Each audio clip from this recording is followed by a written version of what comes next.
Ladies and gentlemen, in a not so surprising turn of events, it looks like MrBeast has tucked his tail in between his legs and is now hiding, running away, blocking his critics, my friends DogPack404 and Rosanna Pansino, two of the toughest people that have been against MrBeast since the drama started maybe a month ago, have been blocked by MrBeast.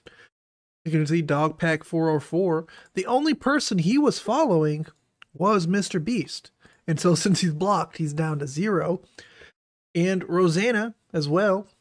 Rosanna follows me now, by the way, guys. I don't know if you know, a meme on the channel was that Rosanna blocked me. She ended up unblocking me and now she follows me. Much love to Rosanna. I appreciate you.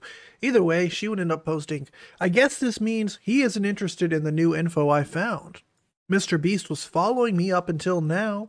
Is his Twitter comeback imminent? Now, what this makes me think is that MrBeast is finally working on a statement. As you know, rumblings through the grapevine have been that MrBeast has been waiting to say something until DogPack finally released his final video and everybody stopped with all the drama videos and whatnot. And then DogPack ended up dropping like this 2.5 video that people were a little upset with. People, kind of thought DogPack lost a little bit of credibility or whatever. So maybe MrBeast finally thinks, hey, this is my time to drop a statement, put together like this nice little essay about the things that I've done wrong and blah, blah, blah, and how I'm going to change and I've restructured my company and blah, blah, blah. And of course, blocking your two biggest critics is going to prevent them from reposting it and quote tweeting it and replying and ratioing MrBeast. And that's just the way that I see it. Surprisingly enough, though, I survived the beasting.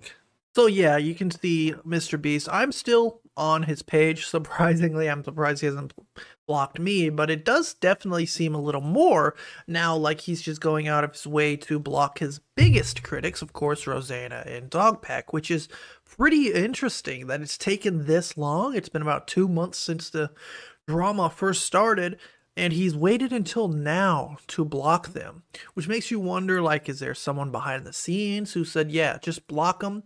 We'll type you up a little statement. Maybe it's someone at Amazon. Maybe it's someone at the Beast HQ. Maybe it's, the people who helped Tyson make their statement to put out. It's very interesting. Now, after DogPack posted his screenshot of MrBeast blocking him, Rosanna would say, hey, DogPack, you want to film that collab we've been talking about? And if you've been following Rosanna or DogPack, they've already worked on 2 collabs together, and they've been, like, cooking related, and then one looked into the philanthropy aspect of MrBeast. So it really makes me wonder, what are they cooking? Because it's going to be hot, it's going to be spicy, it's going to be crazy and wacky, and I'm kind of excited. I don't know about you all. Also, it looks like Rosanna ended up partnering up with Teala Dunn, I believe is her name. She's an actress. You might know Teala from Are We There Yet? The Wonder Pets. She's an actress. She's been in mainly like children's sitcoms and whatnot. But she decided to come together with Rosanna to discuss being in a MrBeast video, and that's quite interesting. About Rose speaking out against MrBeast? Ooh, that's a good question.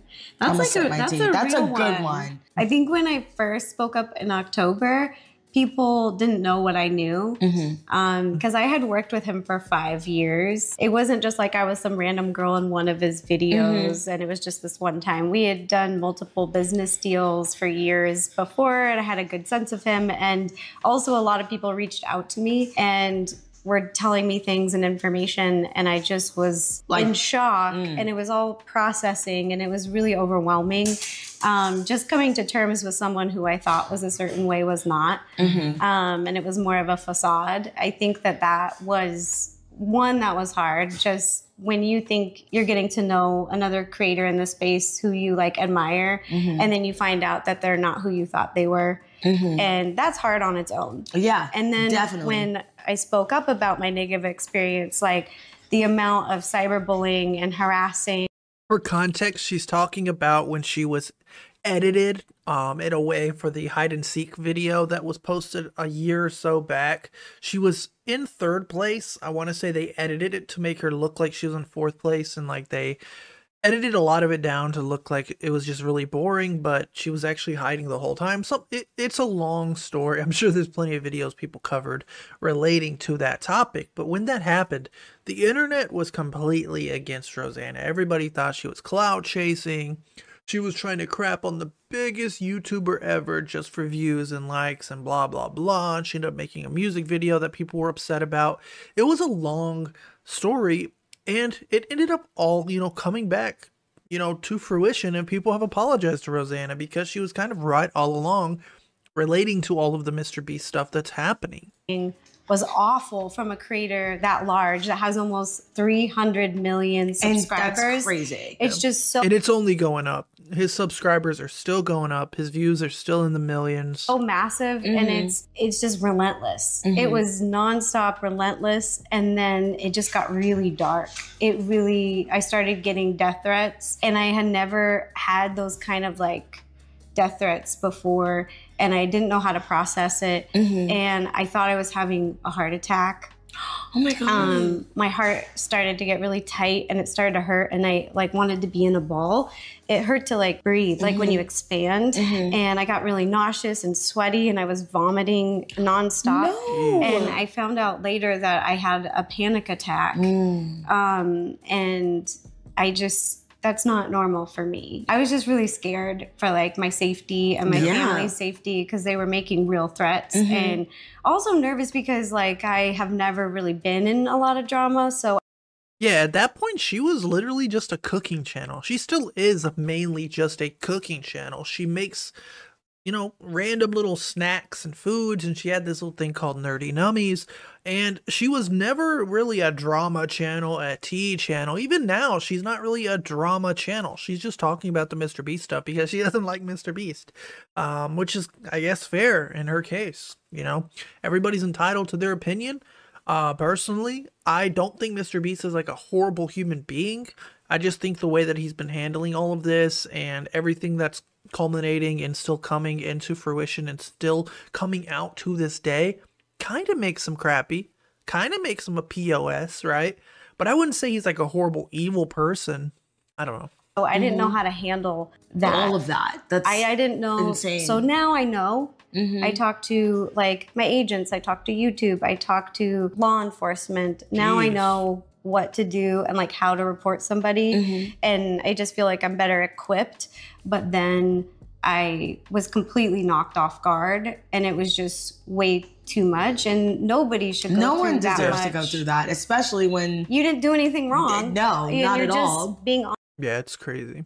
This is from a full video that is on Teala Dunn's channel. That's going to be linked below as well if you want to watch the full thing. It's about 30 minutes, but about 3 minutes and 27 seconds is where Teala starts to talk about how, MrBeast's effect on like celebrities and how celebrities do all these things behind the scenes, and all these different industries always have, things in the shadows, and they're all finally coming out. And someone like MrBeast, it's quite insane because he is one of the largest YouTubers of all time.